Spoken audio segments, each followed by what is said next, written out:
And now, it's 10 a.m. Let's just get down to it. And it's time for your sports fix. Strap yourselves in, folks. From two guys who have covered the teams you're passionate about for years. We are professionals. This is Jake Scott and Ben Anderson on 97.5 The KSL Sports Zone.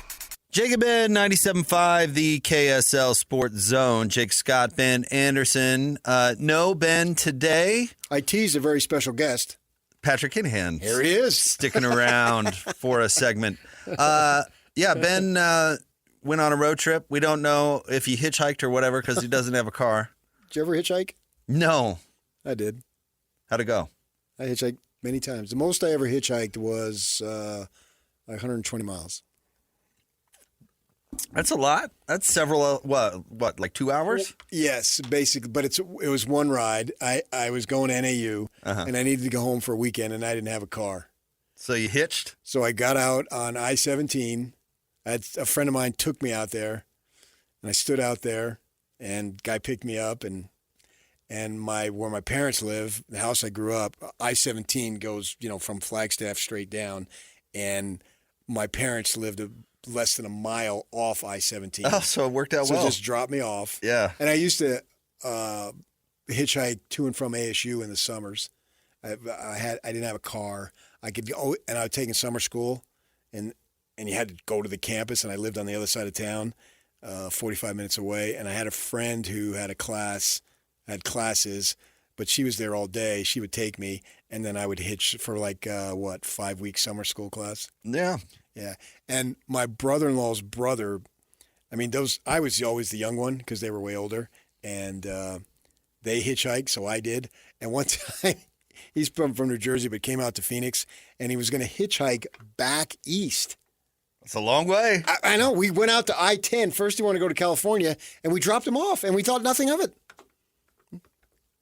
We've, picked up several hitchhikers in the canyons over there, skiers coming up and down. Oh, okay. Because I always think, I wouldn't want to take the bus either, You heard of the Allman Brothers, I'm sure? Yeah. Greg Allman. Uh-huh. Went to his burial spot in Macon, Georgia last summer, and with his brother. And their father, because it was Dwayne and Greg, Dwayne died at 24 of a motorcycle accident. He was the older brother. Their father picked up a hitchhiker, and the hitchhiker murdered him. Jeez, PK, do we have to go down that road? Now we got to change the subject. And that's why I don't hitchhike. Yeah, no, I don't hitchhike either. Neither do I. Speaking of, I got my own car now. Speaking of the Allman Brothers, though, Christian, have you watched Almost Famous yet? No, not yet. Christian, I need to add it. Have you seen Almost Famous? You seen that movie? Early 2000s Cameron Crowe movie with Kate Hudson. I want to say I did, but I don't remember. Patrick Fugit. It's a great movie. But anyway, Cameron Crowe was a writer for Rolling Stone, and it's kind of semi-autobiographical. Cameron Crowe, who also dated Nancy Wilson. I think they were actually married. Oh, really? Of Heart. Yeah, he's a big music guy, obviously, but that's where he got his start. And he wrote that movie, but supposedly that movie is the combination of three bands. And it's Lynyrd Skynyrd, Led Zeppelin, and the Allman Brothers. Oh, cool. So, anyway, that's my plug for Almost Famous. And I'm angry that Christian has not seen it. And it has a local tie. The lead guy went to East High School, Patrick Fugit. Really? Yeah. Nice. Our favorite Scientologist, Jason Lee, is in it, and he's quite good. I thought that was Tom Cruise. Tom's like he's our second. He's favorite. like fourth on my favorite Scientologist. You know what's coming out next week, don't you? I like Travolta. What? Oh, Mission Impossible. I don't think I've seen one of those since the first one. Oh, I see every one of them. Do you really? 5 minutes into it, I have no idea what the plot is, but I want to see car chases, jumping off buildings, fights. You're the Tom Cruise guy. Oh, absolutely. Oh. Yes. Yes, I do not want to see Tom Cruise in a love story. No, I want to see him crashing motorcycles and driving through exotic cities that I'll never see. So another Cameron Crowe movie, Vanilla Sky, wasn't for you? No, I don't like, no. Rom-coms, no. That one's not a rom-com, but I get you. There's a reason I'm glad that you could stick around today, because Ben and I did this big segment yesterday, kind of taking off from your conversation with Tim Lacombe about BYU and how things have changed down there from you guys touched on the honor code, but obviously NIL and people with beards and all those sorts of things. And it was a great combo. And so Ben and I did this whole segment about how BYU is really set up to succeed for those reasons. Then the news after my show breaks about Jake Retzlaff and the civil suit and sexual assault and the fallout. And we don't necessarily need to get into the details now, but it absolutely reminded me of the last time that something similar happened in 2004. With Gary Croton. Wait. And I thought to myself, if only I had access to a guy who broke/covered that story closely. And then the light bulb went off in my head. I do have access. It's good to be old. I do have access to that very guy who was working for the Watchdog at the time. That is all correct. Let me set it up this way. At BYU at the time, PK, and correct any of this speculation if you disagree, but it was coming off the Lavelle Edwards era where, yes, the honor code was a thing, but Lavelle was very much involved in how that all worked, right? Yeah. And you can talk to people like Hans about how he handled for sure. issues. Gary came in and thought that was kind of going to be how it went, and he undersold the honor code and the seriousness of it. The non-LDS number of non-LDS players on the team really increased. It was kind of the sales job of, you're signing this, but You know, it didn't mean anything. That was kind of the culture. Yeah. So up until that moment, I want you to tell us kind of recap the story and what happened. But really what I want to talk to you about is the fallout. Because I would expect maybe something similar to be coming. And actually coming on the back of our conversation yesterday, where we talked about how it's become more liberal has really turned into an advantage for BYU. And I say liberal meaning beards and stuff. That's what I'm talking about. Earrings. Yeah, earrings, all that sort of thing. Yeah. I wear mine when I'm on campus. A higher percentage of non-LDS athletes I do think is relevant in the story as well. So I want to talk to you about the fallout, but take us through the last time this happened. Yeah, that was a big deal that they had players, even they were reporting on like Monday morning, and so they weren't even officially there in the program, and it happened, I think, one of the episodes happened at a mall. They met somebody, yada, yada, on Sunday. So it's like before they even got there. And I had somebody, I don't want to give out names. I mean, they're still alive and all that stuff. And somebody tell me, we're going to have trouble here. And I said, what's up? He said, because when we recruit these non-LDS kids, we got to be careful. Now, this is not me saying it. This came from a high level person saying that we have to be careful because we can't recruit too many non-LDS kids, because what happens is a lot of them then will bring stuff that's unacceptable with them, and then they can go room with 4 or 5 non-LDS kids. And not everybody's like this, but some of them were. Clearly they were. And this is what was told to me. So if you want to take shots at me, go ahead. Not you speaking, Jake, but the listeners. And because I find that happens, that they come in and the habits and lifestyles don't change because they're with a bunch of like-minded people, and so they don't have to adjust. We need to be careful that when they come here, that they are incorporated into the way we do things, not the way they used to do things. And this was told to me ahead of time, and sure enough, it blows up. Yeah, right. Right? Because you started bringing in all sorts of kids who just, let's call it like it is, and they're going to be out of their element. And we know what BYU's about. We know the makeup of the student body and all that. And it had happened multiple times. And then there was another incident with a fellow BYU athlete, female, and 4 guys got involved. They all got kicked off the team and out. I wrote about it, had it in the Tribune, and then we had to wait. BYU wouldn't verify it, but we had to wait like 6 weeks till spring ball started, and news people showed up. All news people were there, and that's when news people were showing up on that 2004 incident, and not sports people, but news people.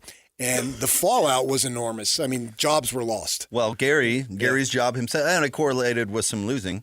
Right. And then that's the thing, too. It was that, and I had numerous people just screaming at me. I'd rather lose and have a clean program as much as possible than this is an absolute embarrassment. And if you're embarrassing the BYU fan, we also know who you're embarrassing. And that's the LDS Church. And they're not going to take it. It's not going to happen. Right. And the honor code stuff, it seemed like every year something was happening. Somebody would get a suspension and whatnot. And Kalani grew in stature, and they were able to have suspensions to get the honor code people will handle it.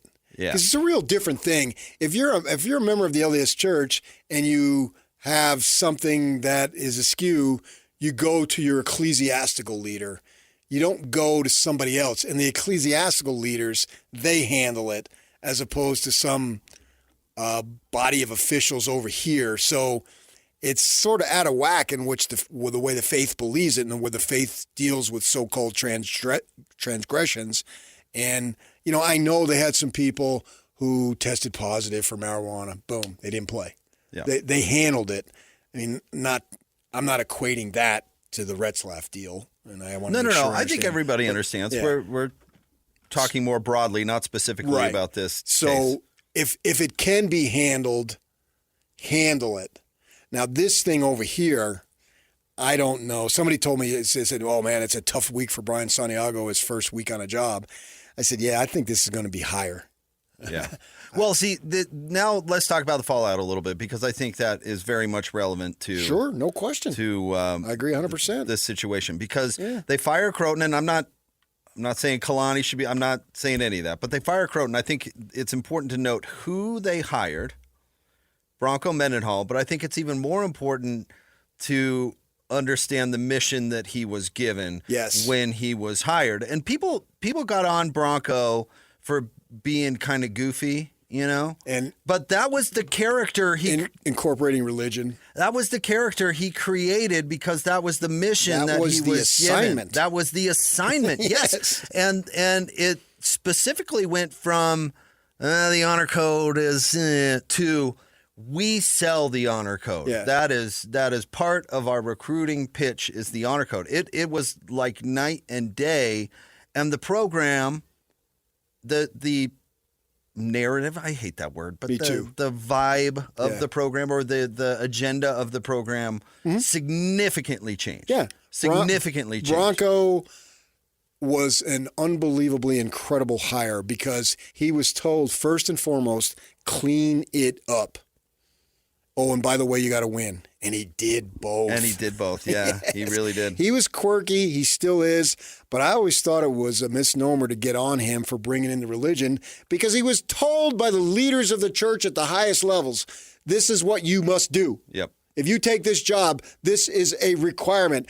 I don't know about you, Jake, but if my boss says to me, this is a requirement, there's a high probability that I'm going to keep that requirement because I want this job, whatever job it is. Right. If I had somebody come in here right now, one of our level of supervisors, and said, hey, you must do this. Now, if I don't want to do it, well, then I could quit.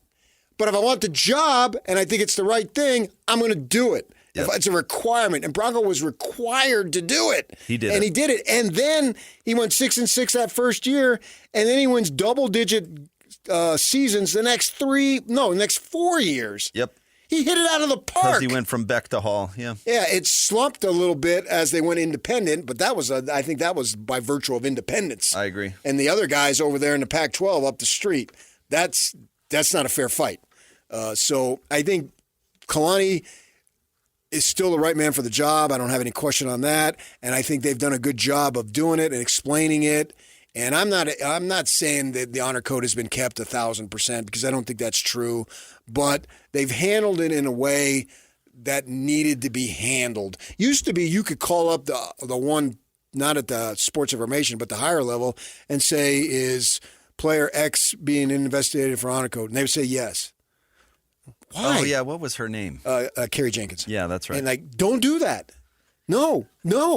Unless, in the case of Retzlaff, which makes it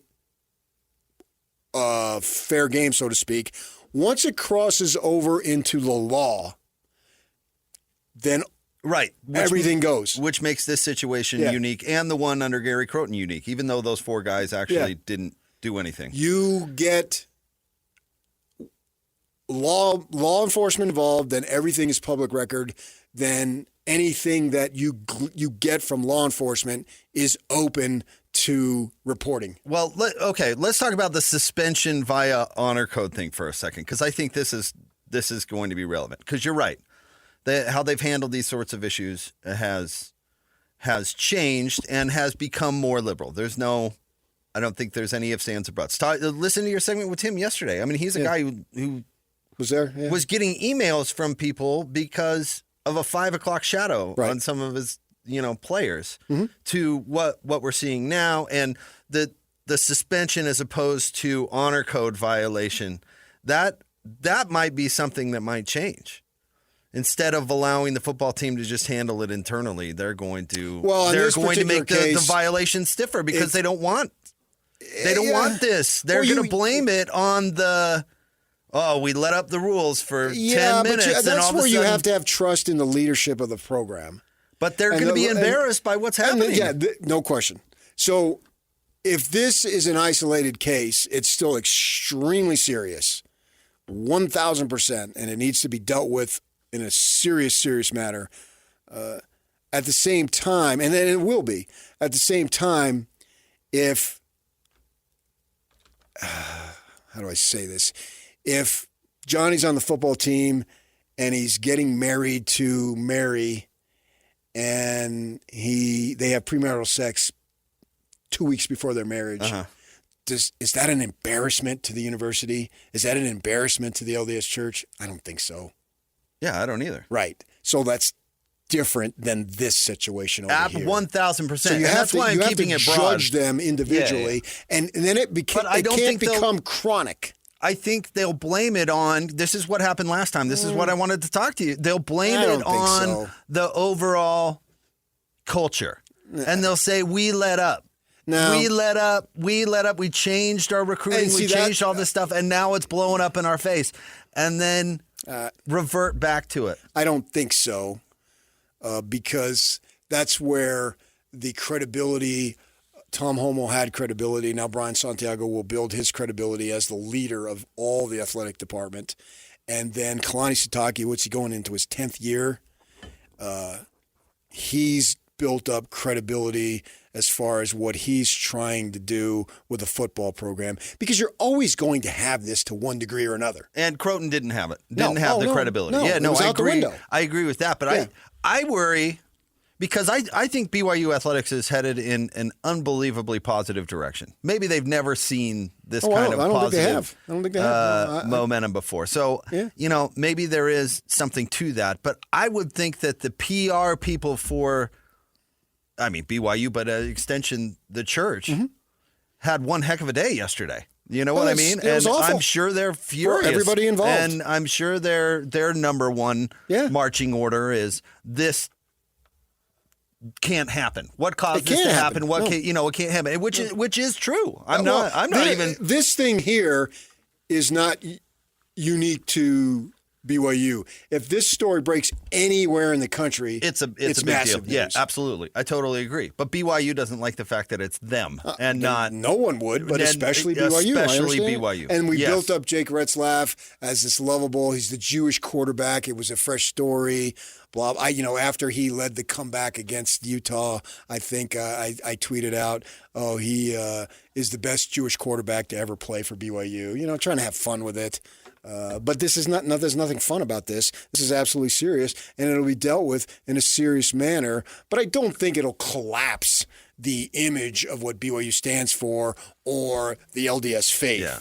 I mean, I don't want to go along those ways. If there's 10 of them, or 2 of them, I guess, you got a major problem. And if you got 1 of them, it's a major problem.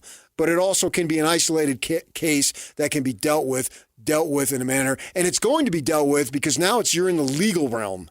It's not about Johnny and Mary over here or No, something that is not nearly. This is serious.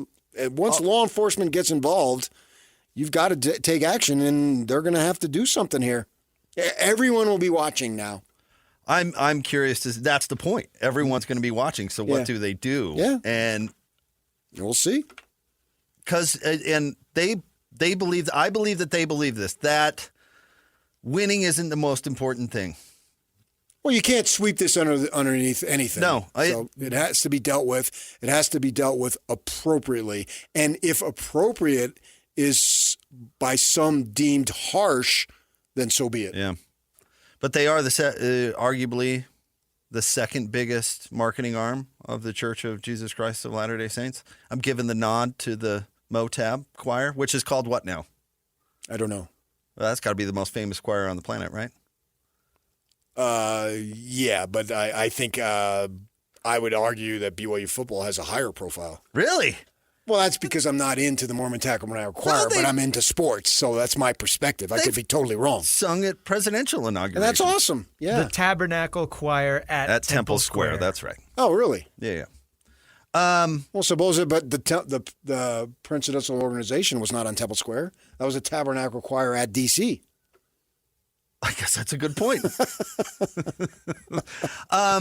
Onward, Christian soldiers. Wow. I had a friend who was in the choir, a golfing buddy, and I would text him, "Hey, that gal in the third row, what do you think?" And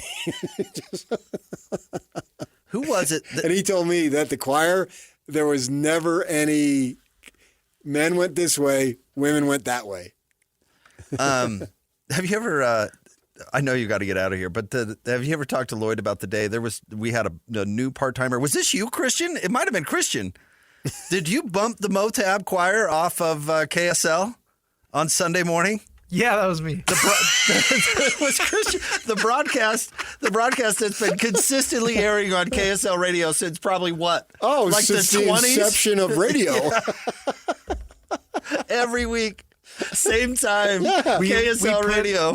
We used to put RSL games on 11:60 a.m. and at the end of the shift, I forgot to push the button to reset the stream. So Sunday morning, 11:60 is still carrying our signal. So everybody tunes in to hear the spoken choir? word. Yeah, and they're getting Fox Sports Radio. How come I didn't know about this? Oh, talk to Lloyd about the alarm bells that day. Got his phone going nuts that day. When was this? Oh, what, Christian? A couple of years ago. 2 years ago now. Oh, my gosh. That's hilarious. How did I not know that? Christian bumped the choir. Our big boss knew about it. So I'm surprised you didn't know. Oh, man. It didn't filter down to me. I'm a little guy. Trust me, bosses above the big boss knew about it. So we heard DJ breaking down soccer? Yeah. Well, it was Fox because it was Sunday morning, so it was Fox Sports Radio by that time. Yeah. Oh, okay. Probably Arnie Spanier or somebody. Oh, so what? Oh, you didn't replay the soccer game. Right. No. I just forgot okay. to reroute the signals at the end of the night. Their signal was our programming for the RSL game, and the Christian didn't switch it back. So, what time does that thing start at 9 or whatever? The spoken word? Yeah. That's been on every Sunday for 100 years. At the same time.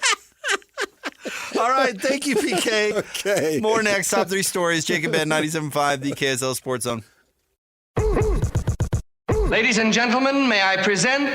This is JJ and Alex. Now, every team has been assigned a Heisman contender. If you were going to pick somebody who'd win the Heisman Trophy, the Heisman Trophy is built for numbers. The Heisman Trophy is built for flash. And Devin Dampier for Utah could actually give you both of those things. If you're actually going to list somebody on every team, fine, that's fun. And Utah, I think if you're really talking about it, inside the state of Utah, the person who would actually have the ability to be able to do it, I think is Devin Dampier. I agree with you. If he is able to do the things he did at New Mexico on a Power 4 stage and is even more productive in the pass game, he's going to make some noise. Is it going to be Heisman noise? Utah would have to have a remarkable season. He has the type of skill set and he has the type of electricity that will get that kind of attention when he's successful. Catch JJ and Alex afternoons from 3 to 6. Presented by G2G Bars on 97.5 The KSL Sports Zone. It's time to break down the biggest stories of the day. This is the top 3 stories of the day on KSLSports.com. On 97.5 The KSL Sports Zone. Jake and Ben, 97.5 The KSL Sports Zone. Ben taking a little vacay. He's going to be back next week, taking advantage of the long weekend. So we hope wherever he went, it's pouring rain. It's time for the top 3 stories of the day at KSLSports.com. Brought to you by J. Brooks Jewelers. Cherish your love with J. Brooks Jewelers. Explore their expertly crafted engagement rings made from the finest materials. J. Brooks Jewelers. All right, Christian, where do you want to start today? Number 1, Tyrese Haliburton and the Pacers. They shocked Madison Square Garden. 2-point game, 6 seconds to go. Haliburton driving. He's in the lane. He nearly lost it. He backs up and unloads a 3. Oh! That did not happen! It hit the back of the rim. It popped high into the air, and it dropped gently through the net. Unbelievable. Truly one of the great games. Incredible. The Pacers stormed back. They were trailing by, what was it, Christian, like 7 with 50 seconds to go, and they were trailing by 15 with something like 6 minutes to go. Just wild. Aaron Nesmith goes crazy shooting the basketball in the fourth quarter. But I think he had like 6 threes in the fourth quarter. Just wild. 8 of 9 for the game, 9 of 13 from the field, 30 points, and then Haliburton obviously doing what he did in overtime, and the Pacers come away with a Game 1 win and an absolute thriller. Man, do I love this Pacer team. Absolutely, they're who I'm pulling for of the teams left in the playoffs. I like how they were built. I like it that they're small market. Tyrese Haliburton obviously is electric. Rick Carlisle is an incredible coach. And I think they're going to beat the Knicks. And, hey, the Knicks represented themselves fine. I mean, all their players played a lot, which is the Knicks. That's Tibbs. Yeah, that's Tibbs. And we'll see if that's if he's able to get away with that in this series against a Pacer team that is quite deep. Well, and the Pacers have done this. Like, was this their 4th time in the playoffs coming back from a late deficit late in the fourth quarter? Yep. Don't give up, folks. It's never over. Look at the Indiana Pacers. And Jalen Brunson scored a lot, 43. Karl Anthony Towns had 35. To have 2 performances like that from those guys like that. Man, it's tough. Like that? Tough for the Knicks. Don't feel bad for them in the slightest, but that's a tough one to swallow for the New York Knicks. But I'm not one who believes that home court advantage matters all that much in the NBA playoffs, so obviously this series is far from over, and I'm going to automatically turn off any show that I hear the Bozo guy say, well, the Pacers just stole home court advantage. Okay. All right there. But yes, I like Indiana in this series. That was a thrilling game. I'm with Ben. I love it that we've got, 4 teams that are new to this whole conversation that have a chance to go win a title. And that was a good way to get the Eastern Conference Finals started. You picking the Pacers in this, Christian? Originally, I was leaning Knicks, but I don't know. Last night, it showed me a little something. But you think with all the comeback wins, you would think eventually it's like, okay, how many more times can they do that? Okay, but everybody has been saying that type of thing about the Pacers. They continue to do it for 2 years. They were in the conference final last year at one point, and I'm guilty of this too. I didn't think the Pacers. I was like, they fluked their way to the conference finals. Are you kidding? I didn't take the Pacers seriously this year. I'm guilty of it too. At what point are we going to be like, this is a really good team? And I think a lot of the reason they come back is because they've got a really good coach. And they're super motivated. They don't mail in games. They don't do any of that stuff. I'm disappointed in Christian for picking the Knicks, but I'll forgive you. It's okay. You get caught up in the glitz and glam of the Knicks like everybody else. Yeah, I will say that's what it is. ESPN hasn't shut up about the Knicks for a month. Go Pacers. All right, what's next? Number 2, the Western Conference Finals roll on tonight. Minnesota back at Oklahoma City. And we are going to have a guest on to talk about that at the top of the 11 o'clock hour. Ben Beacon, host of Locked On Timberwolves, is going to jump on the show. And I'm really curious to ask him if Rudy Gobert has a place in this series. He did not play well in Game 1. He only played 21 minutes. And the Thunder, he didn't seem to have an answer for the Thunder, which I find curious. I think the Timberwolves can win this series, but I mean, Rudy Gobert is their highest paid player, second highest paid player. I mean, either of them, yeah. Whichever one it is, he needs to be on the floor. It was true when he was in Utah, and it's true in Minnesota. If you just don't play Rudy, you're just not going to play your second or third best player. I mean, man. You got to get something out of Rudy. They got to figure it out. Chris Finch has to play the chess match and figure out how he's going to enable Rudy to have an impact on this series. And the problem with Rudy always is he's so limited offensively. It can really do you damage unless you can figure out a way to play him.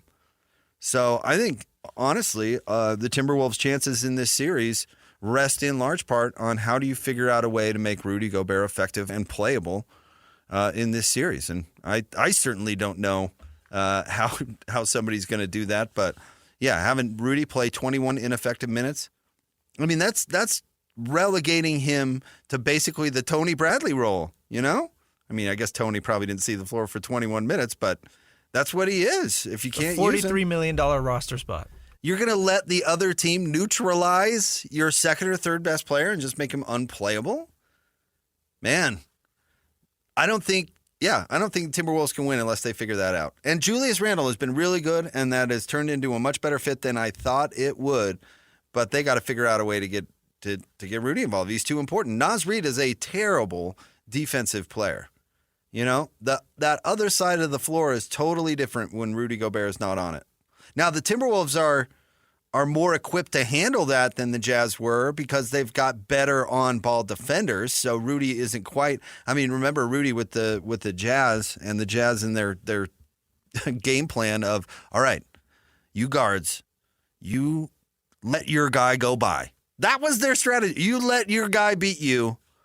Because we've got Rudy down Rudy's there. Behind us, and our math tells us that when Rudy's on the ball or whatever, that they're this much less likely to score or whatever, and that was how the whole defense was designed. So if Rudy left the floor, it was over. You know, you want to know why Dennis Lindsey drafted Doak is because he was constantly trying to figure out Rudy copy. How can get Rudy on the floor when Rudy's not on the floor? Exactly. I mean, they tried to solve that problem. For years. So Minnesota's actually more equipped because they've got better on-ball defenders. But still, you take a guy like Rudy Gobert off the floor, a guy that has that kind of defensive impact, that hurts your team. So how do you figure out how to play Rudy? It's absolutely going to be critical in this series because I think Minnesota is toast without it. All right, what's next? Number 3, BYU's Jake Retzlaff has been accused of sexual assault in a civil lawsuit that came up yesterday. Ugh. I hate talking about this stuff. I hate that this is a problem in society, not just the ecosphere of sport that we happen to operate in. It's truly terrible. I don't know how important all of the details at this point really are. Retzlaff denies that he sexually assaulted anyone.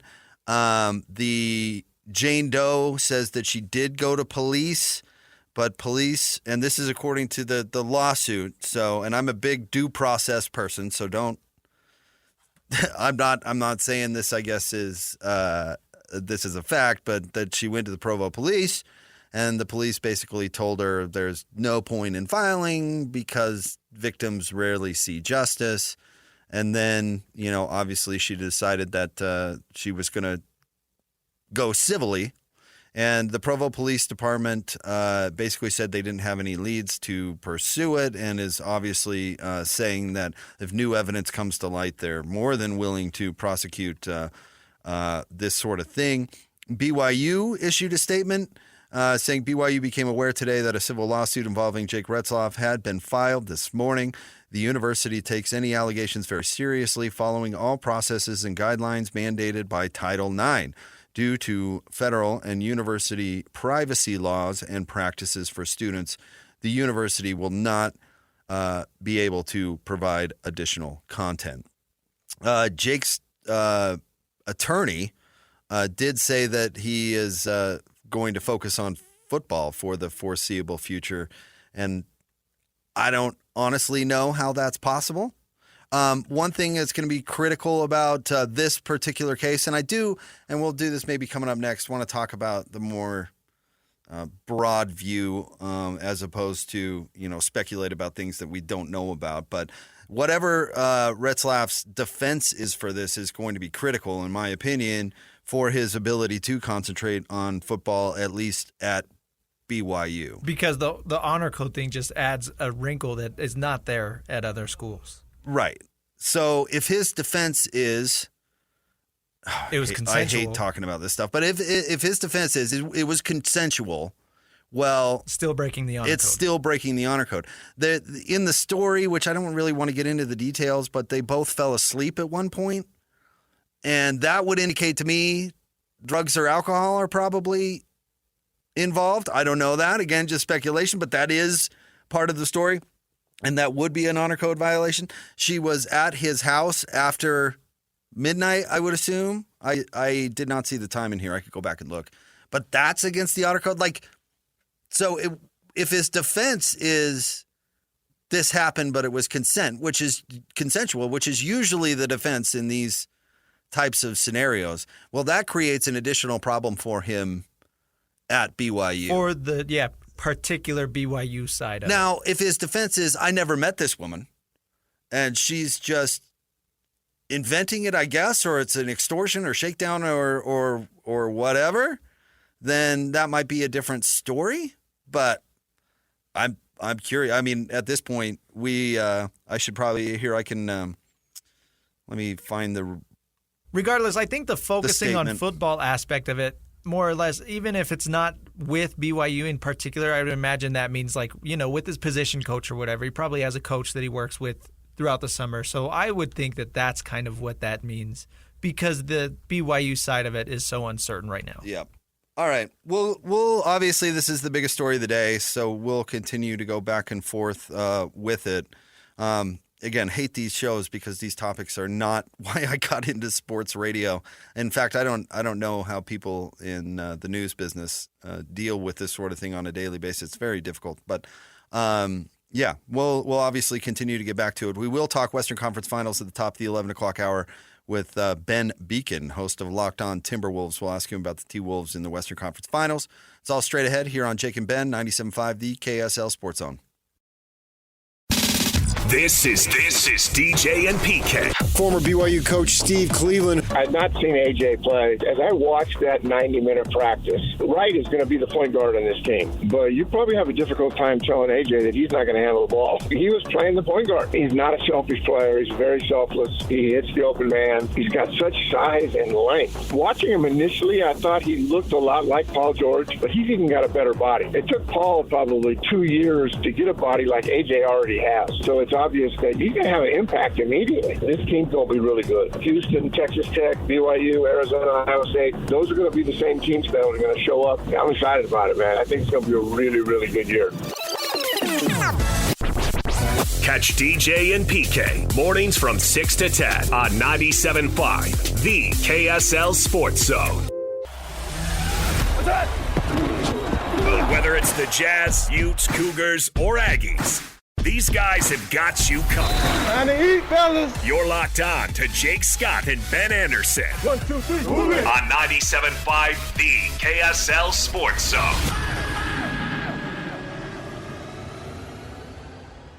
Jake and Ben, 97.5, the KSL Sports Zone. Ben Beacon, host of Locked On Timberwolves, is going to be on the show at the top of the 11 o'clock hour.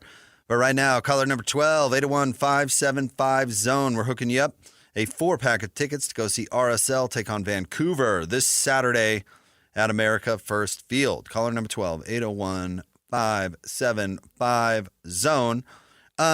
In the last segment, we laid out kind of the nuts and bolts with what's going on and reported yesterday about Jake Retzlaff.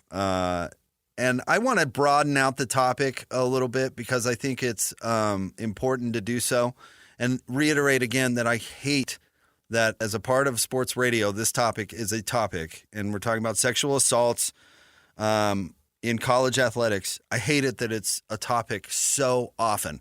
And I hate it that I've gone through, I could give you multiple examples, and I remember specific shows sitting down and have to talk about this stuff, and it's just awful. But what it is obviously a huge problem within college athletics, and specifically college athletics locally. And again, I'm a due process guy. I want to put what's going on with Jake Retzlaff aside, but talk about we've seen, it was one of the times that we've had to talk about this was all the stuff that was happening under Matt Wells at Utah State. If you want to look at what happened, you can look into it. You can Google all the stories about what happened at the University of Montana. I think actually what happened with Joe Paterno at Penn State is kind of an example as well of what it falls into the category of what we're talking about here. And I want to start off by saying that I think, and I'm sure, I would not vouch that Utah, the University of Utah, has never dealt with any of these issues, obviously. I would never. It's a problem across the board, and it's been a problem for lots and lots of universities. But Kyle Whittingham has his core pillars of the program that he puts up at the football facility. You can go over there and you can see the core pillars and I guess standards, if you want to put it that way, or things that they believe in the Utah football program. And one of them up there is respect women. And I remember when it first became public that was up there, and Kyle Whittingham dealt with some pushback with people saying, well, duh, it's obvious that that's not acceptable. It's against the law. And I absolutely defended putting that up there because it puts right in front of your face, plain and simple, this is not acceptable. There will be zero tolerance. Zero. It's part of it. It's in your face every single day. And again, I'm not vouching for behavior that went on at the University of Utah, but I thought it was a great, great thing to have that there. And that way, when if the policy is violated, you point at the sign and you say, you knew that this was a core of what we believe in, and this will not be tolerated.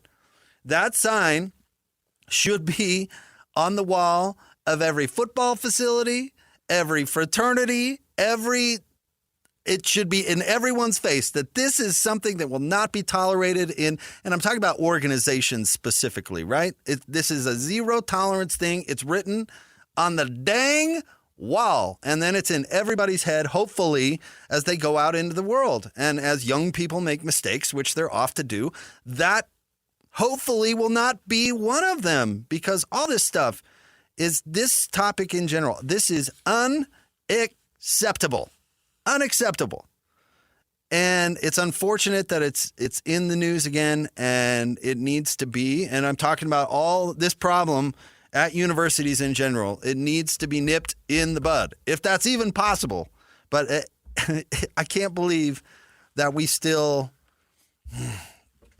And maybe I can believe it because it's probably not a problem that can 100% be fixed. But it's just unfortunate that we're here talking about sexual assaults again.